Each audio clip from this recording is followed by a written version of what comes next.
The Adventures of Tom Sawyer, Chapter 15. Tom's Stealthy Visit Home. A few minutes later, Tom was in the shoal water of the bar, wading toward the Illinois shore. Before the depth reached his middle, he was halfway over. The current would permit no more wading now, so he struck out confidently to swim the remaining 100 yards. He swam quartering upstream, but still was swept downward rather faster than he had expected. However, he reached the shore finally and drifted along till he found a low place and drew himself out. He put his hand on his jacket pocket, found his piece of bark safe, and then struck through the woods, following the shore with streaming garments. Shortly before 10 o'clock, he came out into an open place opposite the village and saw the ferry boat lying in the shadow of the trees in the high bank. Everything was quiet under the blinking stars. He crept down the bank, watching with all his eyes, slipped into the water, swam 3 or 4 strokes, and climbed into the skiff that did yawl duty at the boat's stern. He laid himself down under the thwarts and waited, panting. Presently the cracked bell tapped and a voice gave the order to cast off. A minute or two later the skiff's head was standing high up against the boat's swell, and the voyage was begun. Tom felt happy in his success, for he knew it was the boat's last trip for the night. At the end of a long 12 or 15 minutes, the wheel stopped, and Tom slipped overboard and swam ashore in the dusk, landing 50 yards downstream out of danger of possible stragglers. He flew along the unfrequented alleys and shortly found himself at his aunt's back fence. He climbed over, approached the ell, and looked in at the sitting-room window, for a light was burning there. There sat Aunt Polly, Sid, Mary, and Joe Harper's mother, grouped together, talking. They were by the bed, and the bed was between them and the door. Tom went to the door and began to softly lift the latch. Then he pressed gently, and the door yielded a crack. He continued pushing cautiously and quaking every time it creaked, till he judged he might squeeze through on his knees. So he put his head through and began warily. "What makes the candle blow so?" said Aunt Polly. Tom hurried up. "Why, that door's open, I believe." "Why, of course it is. No end of strange things now. Go along and shut it, Sid." Tom disappeared under the bed just in time. He lay and breathed himself for a long time, and then crept to where he could almost touch his aunt's foot. "But as I was saying," said Aunt Polly, "he weren't bad, so to say, only mischievous. Only just giddy and harum-scarum, you know. He weren't any more responsible than a colt. He never meant any harm, and he was the best-hearted boy that ever was." And she began to cry. "It was just so with my Joe, always full of his devilment and up to every kind of mischief. But he was just as unselfish and kind as could be. And laws bless me, to think I went and whipped him for taking that cream, never once recollecting that I throwed it out myself because it was sour. And I never to see him again in this world. Never, never, never, poor abused boy." And Mrs. Harper sobbed as if her heart would break. "I hope Tom's better off where he is," said Sid. "But if he'd been better in some ways—" "Sid!" Tom felt the glare of the old lady's eyes, though he could not see it. "Not a word against my Tom now that he's gone. God'll take care of him. Never you trouble yourself, sir. Oh, Mrs. Harper, I don't know how to give him up. I don't know how to give him up. He was such a comfort to me, although he tormented my old heart out of me most. The Lord giveth, and the Lord hath taken away. Blessed be the name of the Lord. But it's so hard. Oh, it's so hard. Only last Saturday my Joe busted a firecracker right under my nose, and I knocked him sprawling. Little did I know then how soon. Oh, if it was to do over again, I'd hug him and bless him for it." "Yes, yes, I know just how you feel, Mrs. Harper. I know just exactly how you feel." No longer ago than yesterday noon, my Tom took and filled the cat full of painkiller, and I did think the creature would tear the house down. And God forgive me, I cracked Tom's head with my thimble. Poor boy, poor dead boy.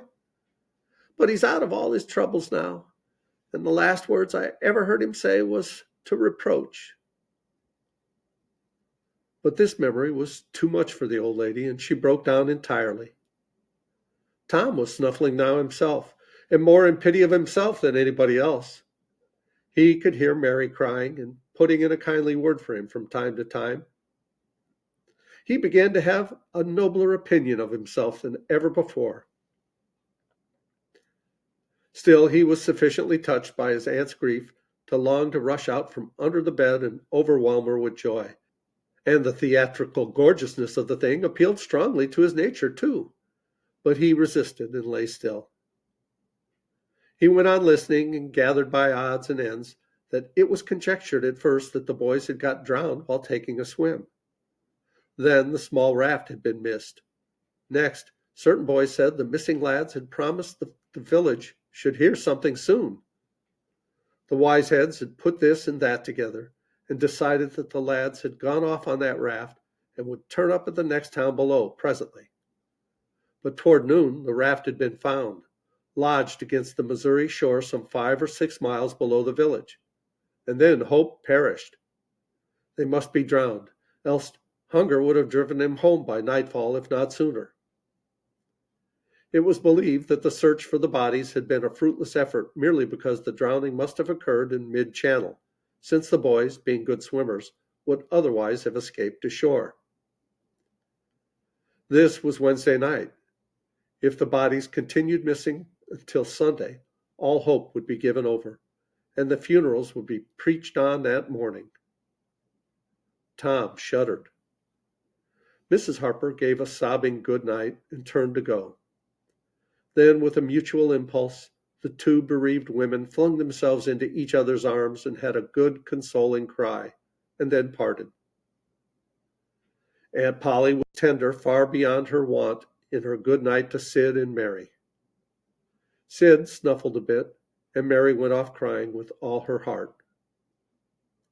Aunt Polly knelt down and prayed for Tom so touchingly, so appealingly, and with such measureless love in her words and her old trembling voice, that he was weltering in tears again, long before she was through. He had to keep still long after she went to bed, for she kept making broken-hearted ejaculations from time to time, tossing unrestfully and turning over. But at last she was still, only moaning a little in her sleep. Now the boy stole out, rose gradually by the bedside, shading the candlelight with his hand, and stood regarding her. His heart was full of pity for her. He took out his sycamore scroll and placed it by the candle. But something occurred to him, and he lingered considering. His face lighted with a happy solution of his thought. He put the bark hastily in his pocket. Then he bent over and kissed the faded lips, and straightway made his stealthy exit, latching the door behind him. He threaded his way back to the ferry landing, found nobody at large there, and walked boldly on board the boat, for he knew she was tenantless, except that there was a watchman, who always turned in and slept like a graven image. He untied the skiff at the stern, slipped into it, and was soon rowing cautiously upstream. When he had pulled a mile above the village, he started quartering across and bent himself stoutly to his work. He hit the landing on the other side neatly, for this was a familiar bit of work to him. He was moved to capture the skiff, arguing that it might be considered a ship, and therefore legitimate prey for a pirate, but he knew a thorough search would be made for it, and that might end in revelations. So he stepped ashore and entered the wood. He sat down and took a long rest, torturing himself meanwhile to keep awake, and then started warily down the home stretch. The night was far spent. It was broad daylight before he found himself fairly abreast the island bar. He rested again until the sun was up and gilding the great river with its splendor, and then he plunged into the stream. A little later he paused, dripping upon the threshold of the camp, and heard Joe say, "No, Tom's true blue, Huck, and he'll come back. He won't desert. He knows that would be a disgrace to a pirate. Tom's too proud for that sort of thing. He's up to something or other. Now, I wonder what. Well, the things is ours anyway, ain't they? Pretty near, but not yet, Huck. The writing says they are if he ain't back here to breakfast. Which he is, exclaimed Tom with fine dramatic effect, stepping grandly into camp. A sumptuous breakfast of bacon and fish was shortly provided, and as the boys set to work upon it, Tom recounted and adorned his adventures. They were a vain and boastful company of heroes when the tale was done. Then Tom hid himself away in a shady nook to sleep till noon, and the other pirates got ready to fish and explore. And we'll start on chapter 16 in the next video. Thanks so much for watching. Please like, subscribe, leave a comment below. I love you guys, as Tigger says. Ta-ta for now.